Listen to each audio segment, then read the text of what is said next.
Hey guys! Welcome back to my channel. So for today's video, magkakaroon tayo ng 20 plus Christmas gift ideas. Mostly guys, na mga items na ipapakita ko ay personal slash self-care items. Pagka natanggap ng isang tao ay magagamit nila. Pwedeng makahelp sa inyo. Pag kunyari masakit yung likod, yung mga ganong klaseng items, naisip ko din na pag natanggap ko itong mga items na to, magiging happy ako pag na-receive ko sila. Sana guys, may makuha kayong idea sa vlog na to. Papakita ko muna yung recent kong nakuha. At ito guys ay vanity mirror. Ayan siya. Hinilin ko to dati na magkaroon ako and ang mahal magpagawa nito. Tapos ngayon meron na ako. I'm so happy. And yan, papakita ko sa inyo kung paano siya gumana. May naisipan ko yung pagregaluhan ng mahilig mag-makeup, mahilig mag-skincare. Makugustuhan nila to na ilalagay lang nila sa vanity table nila kahit sa tabi ng study areas nila. In-unbox ko to guys sa IG. I am so excited nung natanggap ko to.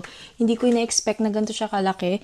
Pero meron siya ditong on. Ayan. Tapos pwede mong ibahin yung mode. Pinaka-brightest, warm, combination. Lagi naman tatlo yung modes niya. Meron siya ditong on and off. Tapos M, modes. Tapos yung P, para sa pag-dim. Hindi masyadong maliwanag, para hindi masakit sa mata. Ang laki-laki niya. Like, makakapag-makeup na ako. Ang ganda niya. Kahit nilagay ko lang siya sa isang lugar, ang ganda niya tignan. Hindi pa nga ako super hilig mag-makeup. Trip na trip ko siya at gandang-ganda ako. Huwag niyo rin pala pansinin masyado yung pagsalita ko. Ako guys ay may singaw.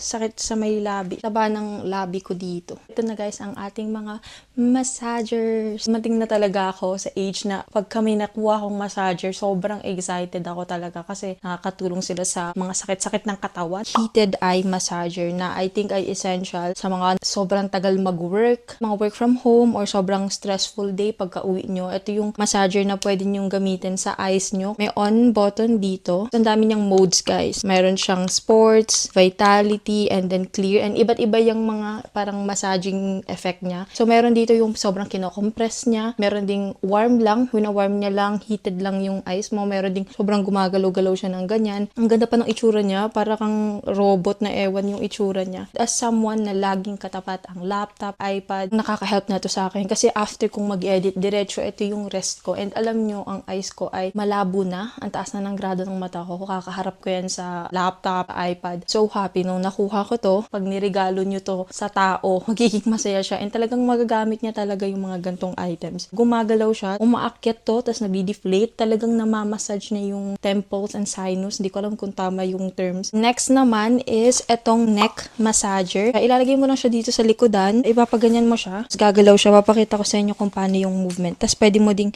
i-adjust yung parang rotation niya. Ayan siya. And gumagalaw siya ng parang binagmamassage sa neck area mo. Ang tigas ng dito ko sa may shoulders ko banda. Alam mo yung lamig? Umiinit ata siya guys. Ngayon ko lang nalaman. Ayan o, may ilaw pala to. Upgraded na pagka magsi-self-care day ako. Hindi ko na need magpamassage. Dati, nagsisked ako ng magmamasahe sa akin. Nung nag-volleyball pa ako, binabasag talaga, pinapabasag talaga kasi sobrang dami talaga dito. Ang tigas-tigas ng shoulders ko. Parang very tense siya. Pagka may konting panahon, magkaroon ka ng relaxation at time sa sarili mo. I think itong mga to ang dapat na irigalo nyo. Sobrang happy ako dito talaga. Next naman ay feeling ko essential ito sa ating mga babae na laging sumasakit ang puson pag may regla. Pag first day ko, sobrang sakit ng puson ko. Tipong nagsusuka na talaga ako guys. I am good na pag dadating ang regla ko. Nag-warm siya. Na-adjust mo siya. Ito continuous lang. Pwedeng parang nagbibeat. Humiinit na siya ngayon. Pinaka gusto ko dahil nga ilalagay mo siya sa tiyan. Fabric ito para hindi siya matigas sa tiyan mo. Ito is back massager. Iikot siyang ganyan. After mong mag-work, ilagay mo lang sa work chair mo. Mag-massage ka lang ng konti sa likodan mo. Yung pinaka gusto ko dito, pwede mong tanggalin yung covering niya ata. Pag kunyari madumi na to, madumi na siya. Syempre tela yan eh. So need mong linisin. Kaya itong mga items na to, magagamit mo talaga siya. Makaka-help sa iyong well-being and sa araw na pagod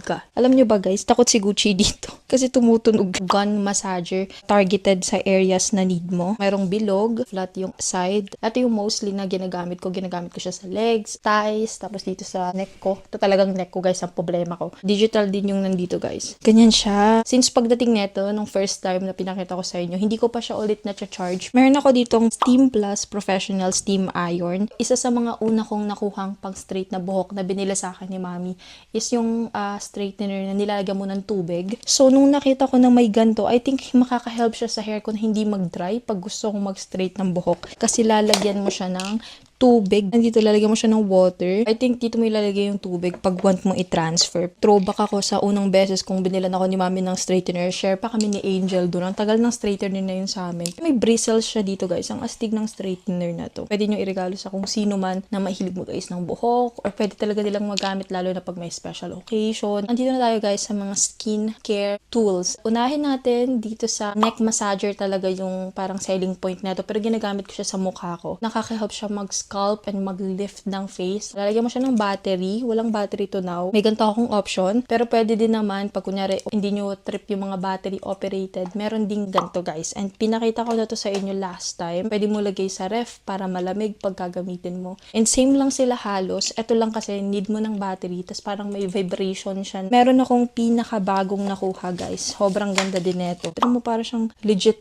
na skincare tool. Meron siyang mga mode dyan. So clean, EMS, pulse, and cool. Ang pinaka gusto ko yung cool. Nagko-close siya ng pores mo. So after kong mag-scrape, meron din kasi akong bago dito. May scraper ako. Ayan, yun yung gagamitin ko. Hindi na ako kukuha ng ice para mag-ano sa mukha. Nag-iiba yung kulay neto. I think may mga meaning yung kulay nila. Pero ayan, red, blue, and green. Ayan, may mga meaning yan guys. Hindi ko lang pa-familiar. Kakadating lang talaga neto. Ang ganda niya tignan. Kita mo naman. Sobrang ganda ng tool na to. I'm so happy. Kahit kanino pwede niya to ibigay. Kasi pang skincare siya. Need mo lang talaga ng sipag para magamit. Pero nakaka-help siya lalo na sa face. Alam niyo naman, investment ang skin. So, ito na yung sinasabi ko sa inyong parang scraping tool. Meron siyang dalawang pamalit. Meron siya dito cleansing, lifting, moisturizing. Pag nag-facial wash kayo, gusto niyo talagang sobrang linis na linis. Ayan, meron kayong dalawang pamalit. Silicone thing na ilalagay mo dito, ganyan siya. Last time, ginamit ko to pang scrape sa nose ko. Sinacharge lang to guys, hindi siya battery operated. Iba't iba yung motion, kada mode na gusto mo. Ito ang ginagamit kong facial steamer. Ayan, ang ginagawa ko pag nag-self-care day ako, mag-facial steamer muna ako sa mukha. Siyempre, open na yung pores kasi nga, steamer ito. Doon ko isi-scrape yung mga namumuong hindi dapat sa mukha. So, ayan, ito yung ginamit ko last time. Lalagyan mo lang siya ng water sa likodan, epilator. More than a year ko na actually ginagamit ito. Ginagamit ko siya sa legs, sa arms. Ginagamit ko rin siya minsan sa armpit. Galit si Cloud dito pag naka-open to. 1, 2, and 3. May ilaw din siya. Hindi niya sinishave kasi kasama yung root Nakikita ko talaga.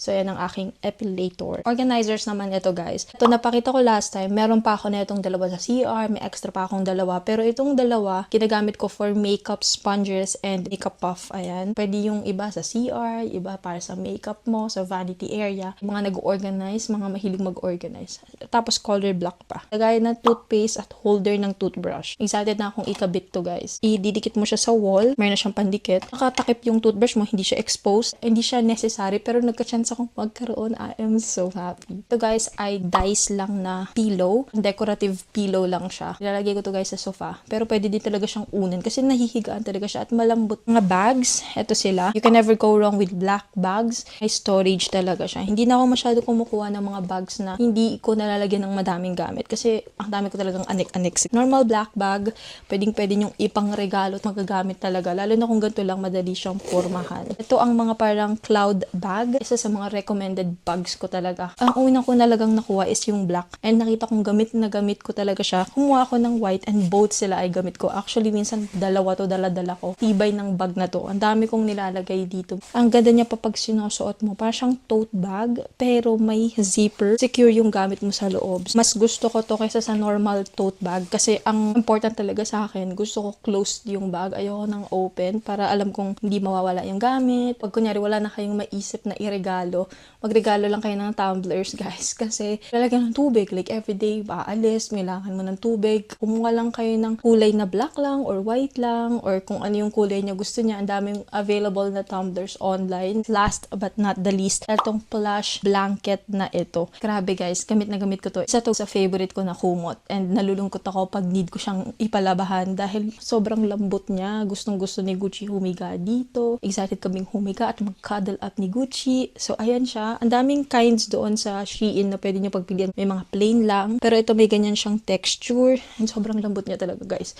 And kita nyo, ang kapal-kapal niya. Ang daming colors na available doon. Recommended na irigalo nyo. Magagamit talaga dahil kumot ito. Yun lang naman ang aking pwedeng i-recommend na Christmas gift ideas. And sana may nakuha kayo. Lalagay ko lahat ng links sa description box. Kasama yung search code ko and coupon code ko pag gusto nyo mag-avail. So, yung search code ko, guys, i-type nyo lang yon, tapos lalabas yung mga pics ko. Tapos yung coupon code ko naman, pwede kayong makakuha ng discount. Sana nag-enjoy kayo sa vlog na to. Thank you so much, Shein, for collaborating with me and for sponsoring this video. Na-miss ko lang gumawa ng mga ganitong klaseng vlog, like mga haul na talking. Kung may suggestions kayo ng mga future vlogs, pwede kayong mag-comment. Pero, ayun lang naman ang vlog na to. Again, thank you guys so much for watching. See you guys on my next video. Don't forget to drink lots of water, drink your vitamins, stay safe. Bye, guys!